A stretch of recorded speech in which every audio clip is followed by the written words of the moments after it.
When the dream of a united Europe began, it started with a very simple idea. Let's create one single market. Let's break barriers, take tariffs down. That is what made us strong. So many Europeans feel utterly disheartened by the announcement from the United States.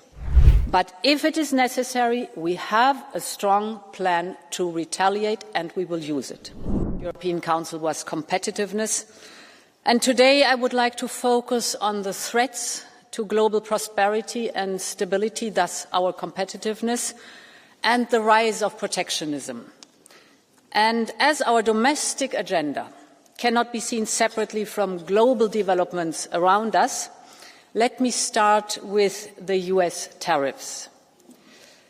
When the dream of a united Europe began, it started with a very simple idea. Let's create one single market. Let's break barriers, take tariffs down. That is what made us strong. Because our companies grew, and so did the ties that bind us together. And then in the same spirit, we worked with partners across the world, including the United States. We built strong connections that we believed were unbreakable, and trade brought more than prosperity. It brought the idea of a shared way of life. And with commerce, our partnership has also grown. Countless are the friendships across the Atlantic. And because of this collective experience of the last, almost 75 years, so many Europeans feel utterly disheartened by the announcement from the United States. Let me be clear, Europe did not start this confrontation. We think it is wrong. But my message to you today is that we have everything we need to protect our people and our prosperity. We have the largest single market in the world. We have the strength to negotiate. We have the power to push back. And the people of Europe should know that together we will always promote and defend our interests and our values, and together we will always stand up for our Europe.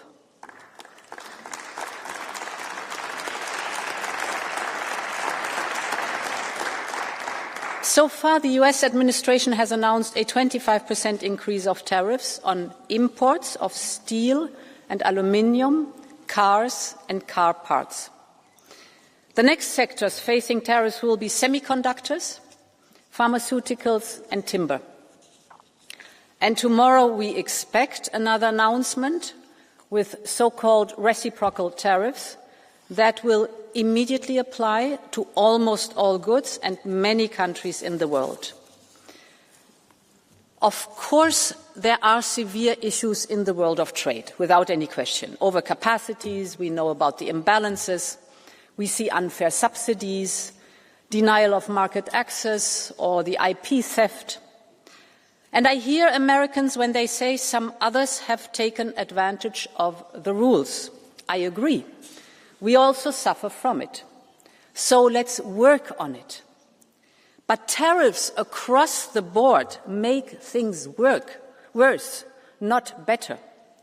Tariffs are taxes that will be paid by the people. Tariffs are taxes for the Americans on their groceries and their medication. Tariffs will just fuel inflation, exactly the opposite of what we wanted to achieve. American factories will pay more for components that are produced in Europe. This will cost jobs.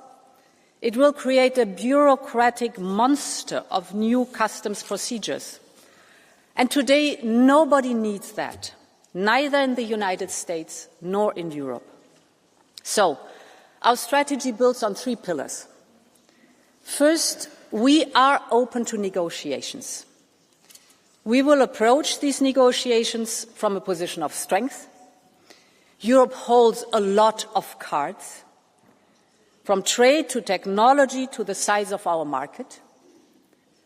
But this strength is also built on our readiness to take firm countermeasures if necessary. All instruments are on the table. Second, we will keep diversifying our trade with other partners. You mentioned it, Antonio. Our hallmark is not only that we are the biggest market in the world, but that we are reliable and predictable. We honor our commitments. And that is exactly what our partners are looking for today. And my third point, we will double down on our single market. The single market is the cornerstone of European integration and values. It's our powerful catalyst for growth, for prosperity, for solidarity. But we have to tear down remaining barriers to have a single market to go big, because scale matters, and a single market to go fast and to go far. Now to the first point. Our immediate response to tariffs is unity and determination. I have already been in contact with our heads of state and government on the next steps. We have this parliamentary debate now here today, and we will assess tomorrow the announcements very carefully to calibrate our response. Our objective is a negotiated solution. But of course, if need be, we will protect our interests, our people and our companies. And I want to be very clear on the aim of our response. We think that this confrontation is in no one's interest. The flow of goods and services between us, the United States and Europe, is nearly balanced. Of course, we are willing to work on the trade balance of goods as well as on the trade balance of services. This is the largest and most prosperous trade relation worldwide. We would all be better off if we could find a constructive solution. At the same time, it also has to be clear. Europe has not started this confrontation. We do not necessarily want to retaliate, but if it is necessary, we have a strong plan to retaliate and we will use it. The second element of our strategy is diversification. Trade goes to where the business case is. We will open doors towards fast-growing markets across the world. Europe already has trade agreements in place with 76 countries, and we are now growing this network. We just concluded trade deals with Mercosur, Mexico and Switzerland. We launched the first ever clean trade and investment partnership with South Africa.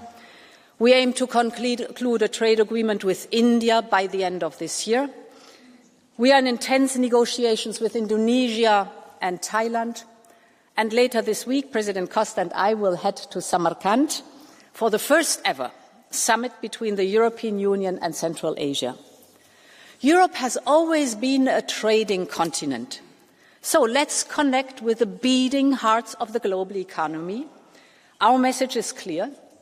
Europe is reliable, Europe is predictable, and Europe is open for business. And the third point, honourable members, is unchain the single market. There are too many obstacles that tie down our businesses, and we have to do our homework. Mario Draghi is right when he says high internal barriers are far more damaging for growth than any tariff. End of quote. The single market, as I said, was born to tear down barriers between the countries, to erase customs and duties, and to make business inside the European Union as easy as possible.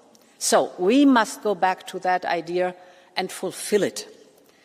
It must be easier for SMEs to sell the same product in all member states instead of relabeling it 27 times to comply with national laws. It must be easier for professionals to work across borders instead of getting stuck with different national bureaucracies. It must be easier for tech companies to launch a new service all across Europe instead of dealing with 27 different procedures. And to invest in Europe instead of sending their savings to the other side of the world. This is the promise of the single market. So,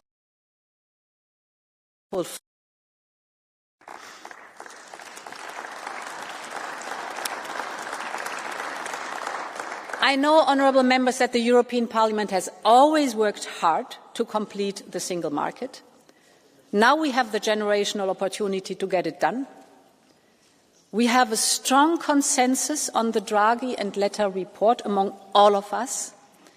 We have put ambitious proposals on the table, you know it, from the Savings and Investment Union to ensure that people get a better return on their money, but also that the companies find the finances they need in Europe, to our omnibus simplification packages or our Union of Skills, and more will come, including the 28th legal regime for innovative companies.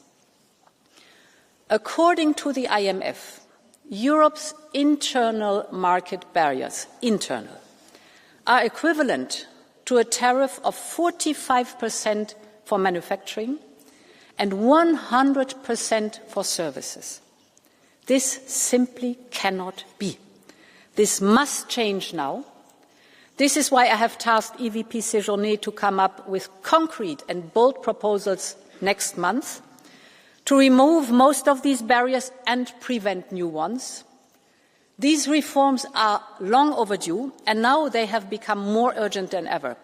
We all know, in a stormy global economy, the single market is our safe harbour. It's now 30 years since Jacques Delors laid its first stone, so it's time to finish the job. Thank you very much, and long live Europe. Thank you.